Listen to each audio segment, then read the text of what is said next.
welcome to today's podcast of Absolutely Mary and Lois. So, Lois, how's your week been? Well, I've had an amazing week, Mary, because I have experienced what I call a modern miracle. Um, Tell us more. Thankfully, we have the National Health Service in this country, Indeed. and I had a surgical procedure. I think operation is to say to make it bigger than it actually is.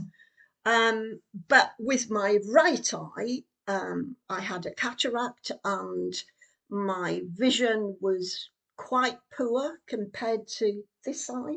Yeah. And last Tuesday, I went down to Shepton Mallet and I had my cataract removed and my sight restored. Wow.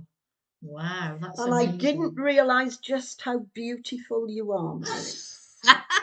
Well, that's debatable, but I'll take that today. Thanks, Lois.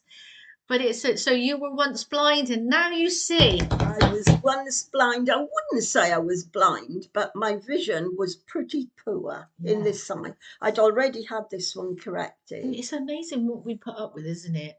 Without realizing how much we struggle sometimes with things like that.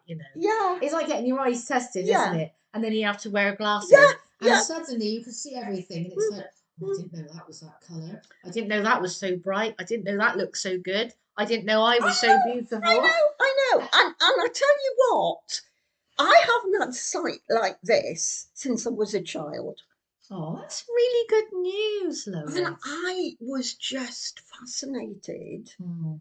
with the technology. I mean, I must have been on the operating table, as they call it, I would say about 10 minutes. Oh gosh, that is incredible. And it's To all done with, restore your eyes like that, in 10 minutes. I know, and it's something we take for granted, you know. And a lot of people have said to me, oh, how can you have that done? Well, for 10 minutes of discomfort, and it wasn't really discomfort because I was anaesthetised up to the hilt, you know. The only downside, and I don't know how you'd feel about this, is that the surgeon talked me through what he was doing. Oh no, I don't want to know. I wouldn't want to know. Not all of it, and I think it was partly for the benefit of a lady who I think was a student as well. That's So it understandable. wasn't just for my purposes, but the technology and the skill of that surgeon. We underestimate it, don't we? And I mean, there are lots of frustrations, aren't there, Lois, with the NHS and waiting lists and trying to get through to your local doctors, and people are complaining about that and the level of treatment. But overall, when you really think about it, we've got an amazing service, and the as you said about the technology and the medical knowledge, it's profound, and we're really fortunate that we do have that. Oh, I know. I'm not saying that the NHS isn't broken or struggling, but for what we have, I think we've got to count our blessings, and I'm really thankful for that. And we've got to be careful that we don't lose that. Oh, absolutely, yeah. We don't want That really worries privatisation. me. No, But I mean, my experience over the eye adjustment and the cataracts going is, it is free. I haven't paid a penny. It has improved my life beyond expectation. Yeah. And I'm really grateful to the doctors and the nurses and the ways that I was treated. And it happened quite quickly as well. I think I must have been one of the statistics that they could tick off. So, yeah. So, how has your week been then? Yes, it's been good. Not really that much to report, I don't think, because we had quite a busy weekend. A lot of churchy things happening over the weekend, which is really nice. Yeah.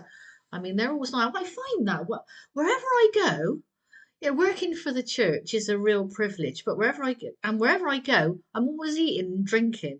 Do you find that? Nightmare. People are feeding me all the time, which is I'm very grateful for. Yeah. But I don't think my waistline's very grateful for it. But it is nice, and it's doing lovely Mm. things. So we celebrated on Sunday 175 years of Methodism in an area called Congsbury, North Bristol, or North Somerset actually nowadays.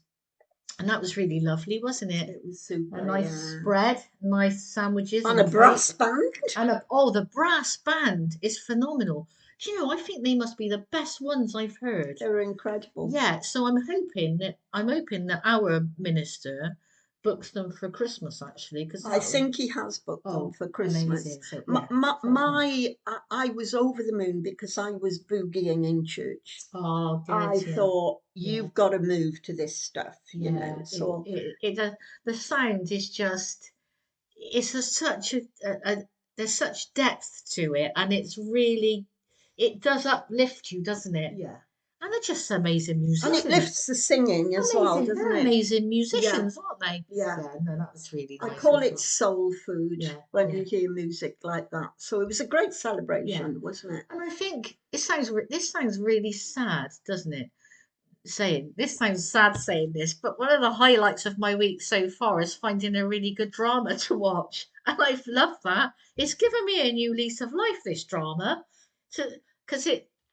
Am I allowed to say what it's Go called? on, say Oh, it. it's called Riot Women, and it's on BBC One. BBC One, but it's about a group of menopausal, possibly some perimenopausal women who really feel irrelevant and invisible in the world, and their mood has been affected by this change in their life, and it's huge. I mean, I remember years ago, I don't know if you remember, they used to call it the change, you Oh, know. my mother Oh, always we called never it the called it the change. menopause, it was the change, you know. And So she said it in. and you did like it was a bad thing, and it's never really fully been acknowledged as something that is absolutely life changing. It's life changing for women, and I've met so many women, including myself at times, who feel invisible. You get to a certain age, you feel invisible, you feel irrelevant, you do feel that people aren't hearing what you're saying, they're not listening because they don't see you. It's not done on purpose, I'm sure, but on a psychological level, I think for women they feel different, therefore they feel excluded, therefore they feel irrelevant. And I think for younger people, they're not acknowledged either in the same way because they're not younger anymore. I think It's so. I don't like being defined by my age absolutely and not. what stage of life I'm at. I mean, as you get older, there may be some physical things that you can't do anymore, like you did in your 20s and your Yeah, 30s. yeah, But there's stuff that you can do that you wouldn't have even thought of doing when you were younger. yeah, And I think that whatever stages we're at, I do also think, though, that if men had periods and menopause, yeah, I reckon life could be very different. yeah, yeah. I wonder how they'd cope with it. Because Oh, they get dearie men me. flu, don't they? Oh, When my they've got a little goodness me. cold. Yeah, yeah. Hey, all you Man men out flu. there, all you Man flu. women Yeah. watching this now, they'll be saying, Mm. yeah, I know someone like that. Yeah, gets a little dribble of a cold and then thinks he's dying. While we're on this subject as well of women and women in the workplace as well, we were Yeah. talking the other week, weren't we, about women in politics Yes, we were. and Yeah. how differently we think they can be treated. Yeah. Yeah, you were giving some examples of that, weren't you? Yeah, I was talking about Angela Rayner. Oh, I mean, yes. Yeah. she did make a mistake, and I'm not trying to gloss over that No. at all. Yeah. But the way that she was hounded, Yeah. do you think so? Yeah. Yeah. I think that was really um unfair is what I'll say. It was unfair. And I wonder what the approach would have been like had it have been a man and not a woman. It does make me think. It does make me wonder if she's being treated differently because of that.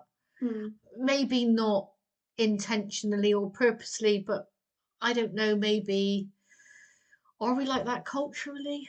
I think as well, one of the things that touched my heart about it was I didn't realise till then that she had a son with special needs. Oh, And okay.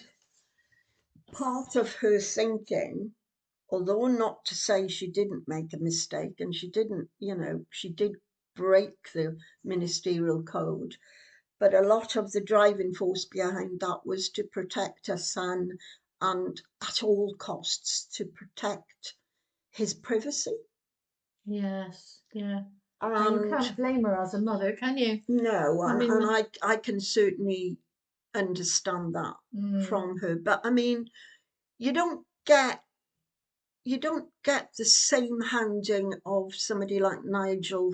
I've got to be careful how I say his have surname. you? Don't be careful, just say Well, I it. call him Nigel Fartridge, but he's Appropriate silence. Nigel Yeah. Farage, and all this business of his house in Clapham, which he didn't buy himself, and all this sort of thing. Again, I don't know the details of this, but it does seem to me that there are double standards. Mm, And for me as a woman, I see that yeah, for women in Parliament and women in public life. yeah. And they are treated differently. I always thought that the feminist movement had won a lot of rights, but it seems to me we could be going Oh backwards. my God, that's a scary thought, isn't it? Hmm. Do you really think that?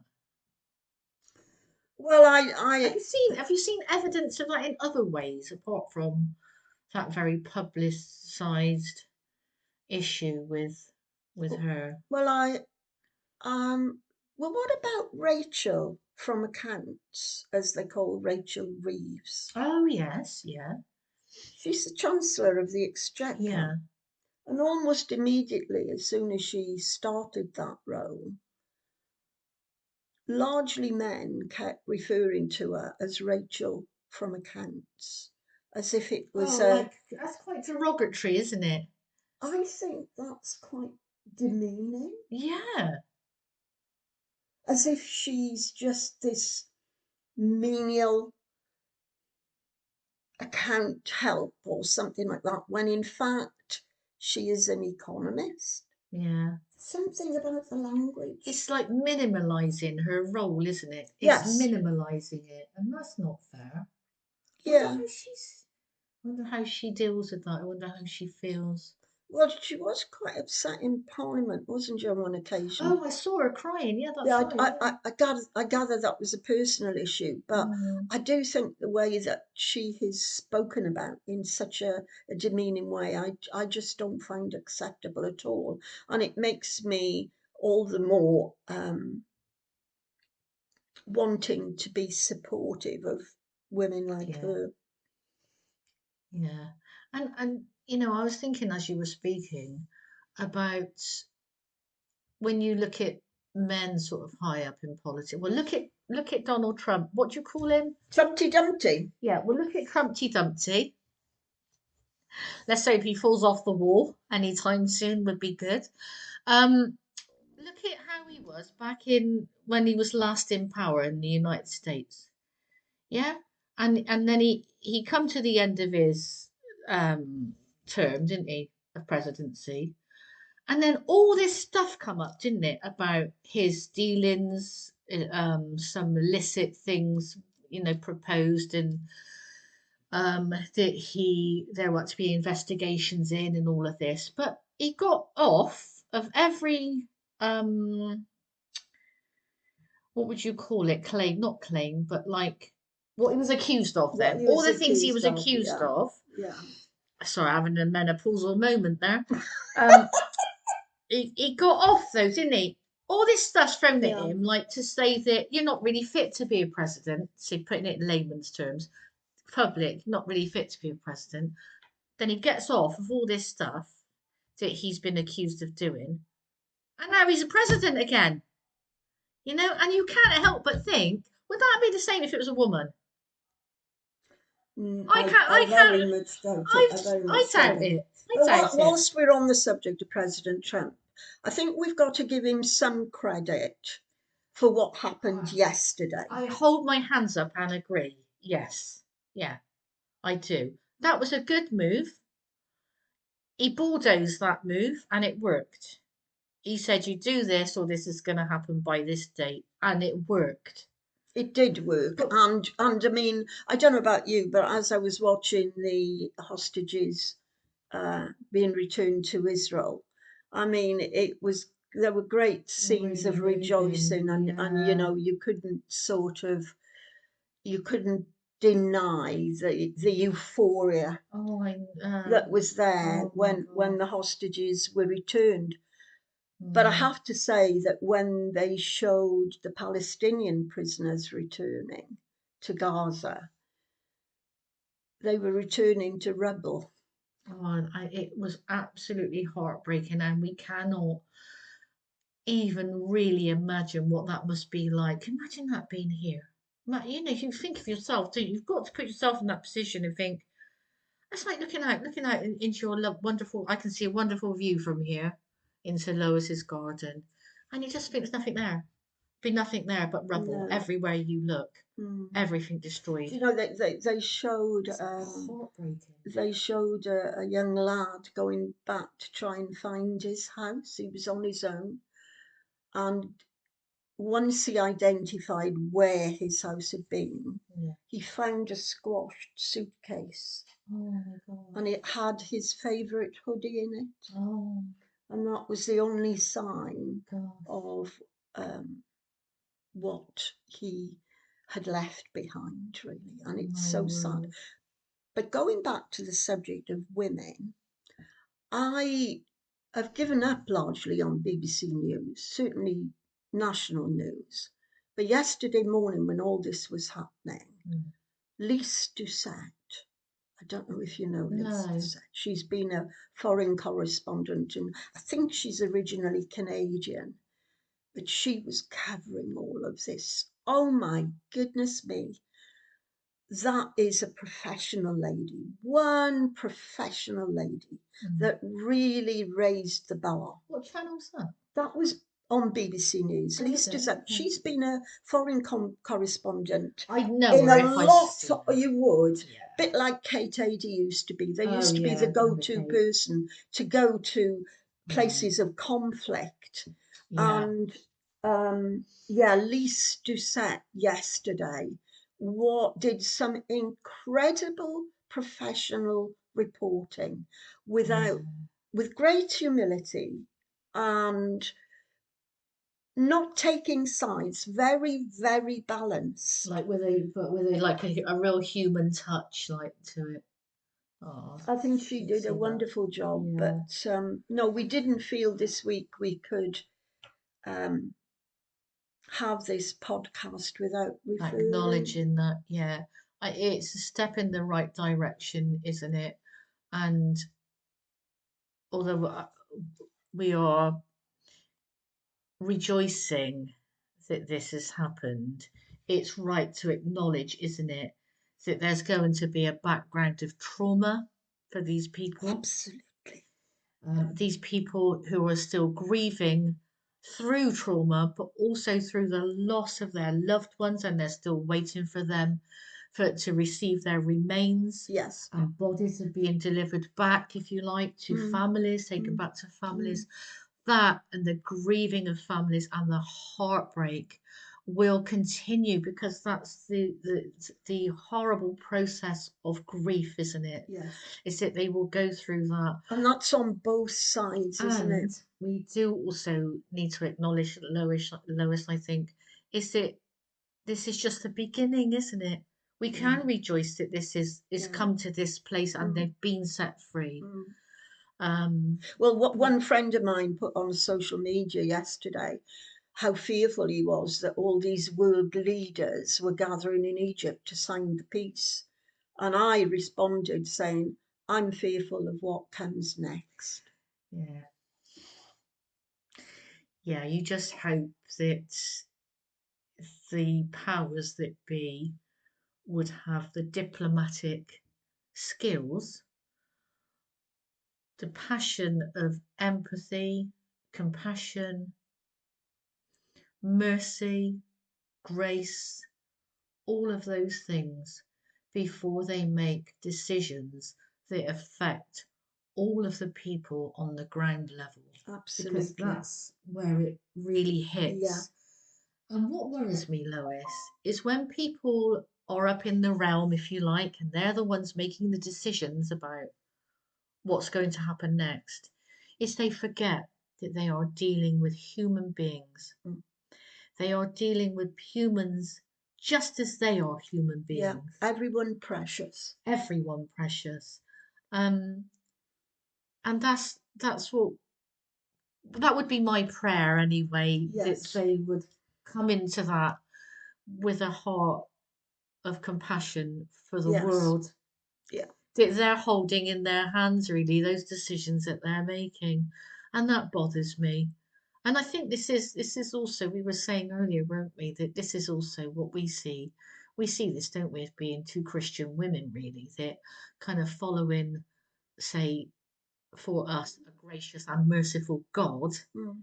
is that we try to emulate as best as we can, although we know we're not perfect people, to be people who want to be kind to others and Yes. compassionate Yeah. and show grace and mercy, because we know that that's what our God does. So we want that for our world, don't We we, do. Lois? And I pray for peacemakers and bridge builders Oh, in this situation. wonderfully said, my friend. Wonderfully said.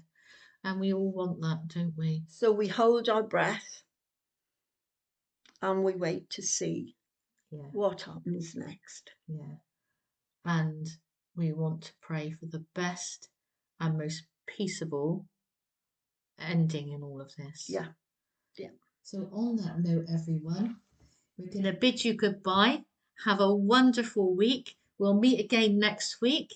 And Will we? we haven't put it in the diary, but we will, because we don't want to leave you for too long, Oh, or absolutely. each other. So Absolutely. absolutely. Have an absolutely wonderful day. Bye for now.